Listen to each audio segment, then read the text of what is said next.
আসসালামু আলাইকুম। আমি ফজলে রাব্বি নতুন গাছ বন্ধুকে ইউটিউব চ্যানেল থেকে আসি। বটের গাছের ফলের উপকারিতা সম্পর্কে কিছু বলবো। যে মায়ের 25 ও 30 বছর থেকে মায়ের সন্তান হচ্ছে না তাদের জন্য উপকারিতা সম্পর্কে। বটের ফল বটের ফলের উপকারিতা সম্পর্কে।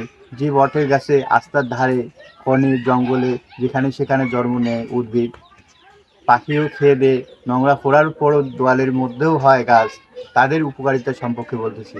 এই ফলের উপকারিতা সম্পর্কে আপনারা যদি, যে মায়ের সন্তান হয় না তাদের জন্য একটু ছোট করে আমরা কিছু কথা বলবো। আপনারা যদি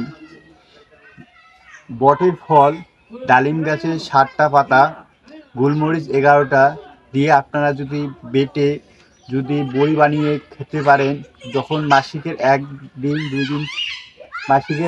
দিন পর থেকে আপনারা যদি খেতে পারেন, আল্লাহর রহমতে আপনাদের মা হওয়ার সম্ভাবনা থাকবে ইনশাআল্লাহ। আমাদের চ্যানেলটাকে লাইক, শেয়ার, কমেন্ট করবেন।